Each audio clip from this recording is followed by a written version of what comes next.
শ্রীকৃষ্ণের বিশাল নারায়ণী সেনার সাথে একবার কৌরবদের যুদ্ধ হয়।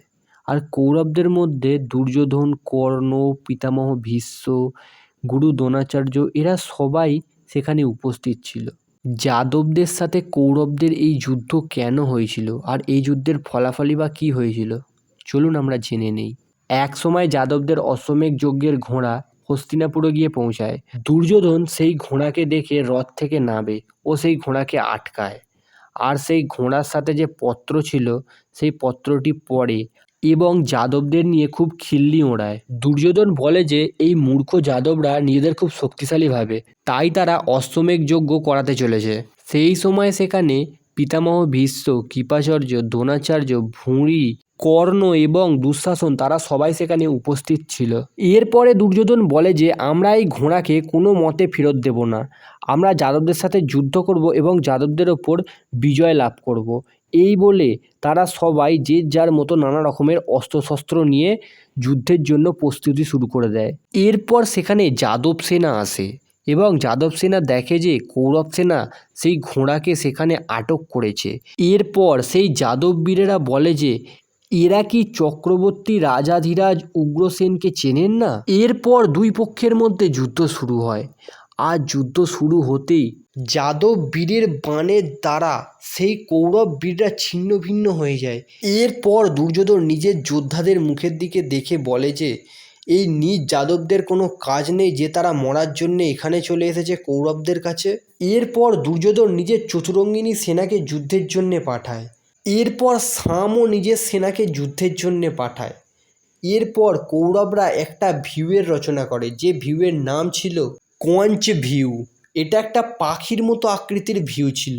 এই ভিউয়ের মুখ্যভাগে মহারথী ভীষ্ম দাঁড়িয়েছিল, আর গ্রীভাভাগে দ্রোণাচার্য দাঁড়িয়েছিল, আর দুটো পাংখায় মানে দুটো ডানার দিকে কর্ণ আর শকুনি দাঁড়িয়েছিল। এরপর দুই সেনার মধ্যে যুদ্ধ শুরু হয়।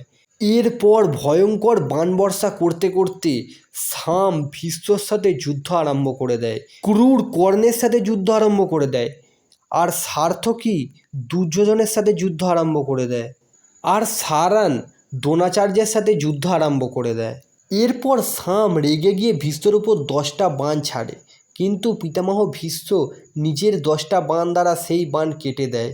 এরপর সাম পুনরায় 10টা বাণ পিতামহ ভীষ্মের কবজে মারে। এরপর 4টে বাণ দ্বারা পিতামহ ভীষ্মের 4টে ঘোড়াকে মেরে দেয়।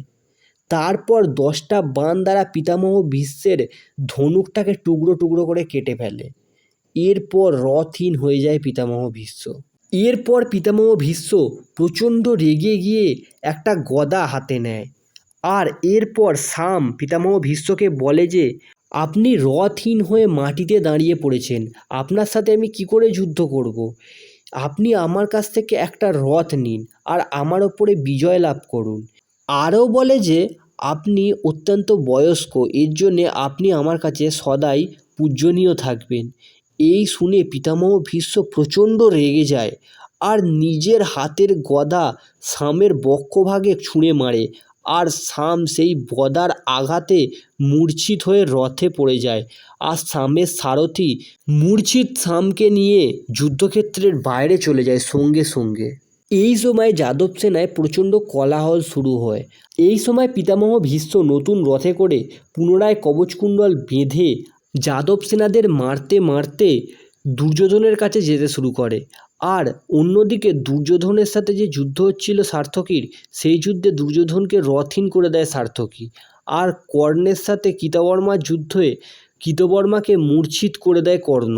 এইভাবেই কৌরব আর যাদবদের মধ্যে যুদ্ধ চলতে থাকে। এরপর সাম আবার কৌরবদের মারতে শুরু করে। আর অন্যদিকে শ্রীকৃষ্ণের আগমন ঘটে, যেইটা দেখে দুর্যোধন মূর্ছা ছেড়ে দাঁড়িয়ে পড়ে। আর শ্রীকৃষ্ণের প্রচণ্ড সেনা দেখে দুর্যোধন প্রচণ্ড ভয় পেয়ে যায়। এরপর দুর্যোধন পায়ে হেঁটেই নিজের নগরে চলে যায়। এরপর পিতামহ ভীষ্ম, কর্ণ, দুর্যোধন, দুঃশাসন, দ্রোণাচার্য, কৃপাচার্য, ভুঁড়ি এরা সবাই মিলে সভামহলে যায়। আর ধৃতরাষ্ট্রকে নমস্কার জানিয়ে ধৃতরাষ্ট্রকে সমস্ত ঘটনা বলে শোনায়। শ্রীকৃষ্ণের আগমন এবং কৌরবদের পরাজয় এই শুনে মহারাজ ধৃতরাষ্ট্র বিদুরকে বলেন যে 100 অক্ষৌহিণী সেনা নিয়ে শ্রীকৃষ্ণ হস্তিনাপুরে উপস্থিত। এই সময়ে আমাদের কি করা উচিত বিদুর? এটি শোনার পর বিদুর অত্যন্ত হাসে এবং বলে যে শ্রীকৃষ্ণের বড় ভাই বলরাম এসে তো হস্তিনাপুরকে গঙ্গার দিকে ঝুঁকিয়েই দিয়েছে। এইবার শ্রীকৃষ্ণ এসছে, আর শ্রীকৃষ্ণ সাক্ষাৎ হরির রূপ। শ্রীকৃষ্ণের সাথে লড়ার মতো ভুল, যুদ্ধ করার মতো ভুল আমাদের কোনো দিনও করা উচিত নয়। শ্রীকৃষ্ণ যেটার জন্য এসছে সেই অশ্বমেধ যুদ্ধের ঘোড়া, মানে অশ্বমেধ যজ্ঞের ঘোড়া, সেটি শ্রীকৃষ্ণকে ফিরিয়ে দেওয়া হোক। এরপর মহারাজ ধৃতরাষ্ট্র সবাইকে আদেশ দেন যে সবাই গিয়ে শ্রীকৃষ্ণের কাছে ক্ষমা চাক আর অশ্বমেধ যজ্ঞের ঘোড়া শ্রীকৃষ্ণকে যেন ফিরিয়ে দেয়।